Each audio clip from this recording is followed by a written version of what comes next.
आज 9 मार्च 2026।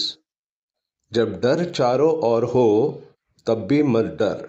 भजन संहिता 91 उसका 5वां पद। तू ना तो रात के भय से डरेगा और ना उस तीर से जो दिन को उड़ाता है। प्रिय भाइयों और बहनों, हम सबकी जिंदगी में डर किसी न किसी रूप में आता है। कभी भविष्य का डर, कभी बीमारी का डर, कभी परिवार की चिंता और कभी आर्थिक परेशानियों का भय। एक साधारण इंसान सुबह से रात तक मेहनत करता है, लेकिन उसके दिल में कहीं ना कहीं यह चिंता रहती है कि कल क्या होगा। भजन संगीता 91 उसका 5वां पद हमें एक अद्भुत भरोसा देता है। परमेश्वर कहता है कि तू रात के भय से नहीं डरेगा और ना दिन के तीर से। इसका अर्थ है कि चाहे अंधेरी रात हो या चमकता हुआ दिन, परमेश्वर अपने लोगों की रक्षा करता है। सोचिए, एक आम इंसान के जीवन में और जीवन के बारे में एक पिता दिन भर मेहनत करता है ताकि उसके बच्चों को अच्छी शिक्षा और अच्छा भविष्य मिल सके। रात को जब वह थका हुआ घर आता है तब भी उसके मन में कई चिंताएं होती है। बच्चों की पढ़ाई, घर का खर्च, नौकरी की स्थिरता। कभी कभी वह रात को जाग जाता है और सोचता है, क्या मैं अपने परिवार को सुरक्षित भविष्य दे पाऊंगा। उसी समय यह वचन हमें याद दिलाता है कि परमेश्वर केवल दिन में ही नहीं बल्कि रात के अंधेरे में भी हमारे साथ है। जब सारी दुनिया सो जाती है तब भी परमेश्वर हमारी रखवाली कर रहा होता है। रात का भय केवल अंधेरे का डर नहीं है, ये उन चिंताओं का प्रतीक है जो हमारे दिल में चुपचाप आती हैं।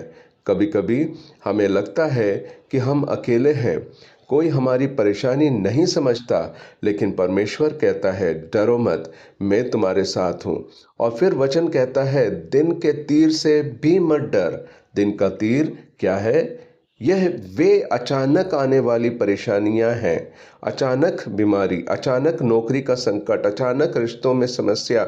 ये तीर अचानक आते हैं और दिल को घायल कर देते हैं। लेकिन परमेश्वर का वचन कहता है कि अगर हम उसकी शरण में हैं तो हमें डरने की ज़रूरत नहीं है। इसका मतलब ये नहीं कि समस्या कभी नहीं आएंगी। समस्याएं आएंगी, लेकिन हम अकेले नहीं होंगे। जैसे एक छोटा बच्चा जब डर जाता है तो वह अपने पिता का हाथ कसकर पकड़ लेता है। पिता के साथ होने से उसका डर कम हो जाता है। उसी तरह जब हम परमेश्वर भरोसा करते हैं तो जीवन के डर छोटे लगने लगते हैं। प्रिय मित्रों, आज इस दुनिया में बहुत से लोग डर और चिंता में जी रहे हैं, लेकिन परमेश्वर हमें डर नहीं सिखाता बल्कि विश्वास में जीने के लिए बुलाता है।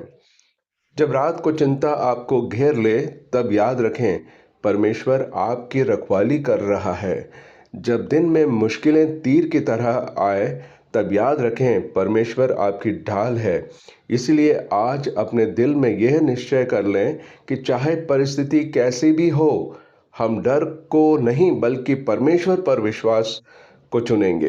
अंत में मैं यही कहना चाहूँगा, जहाँ परमेश्वर की उपस्थिति होती है वहाँ डर की कोई जगह नहीं होती।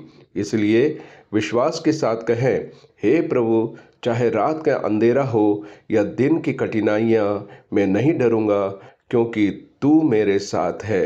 आमीन और फिर आमीन।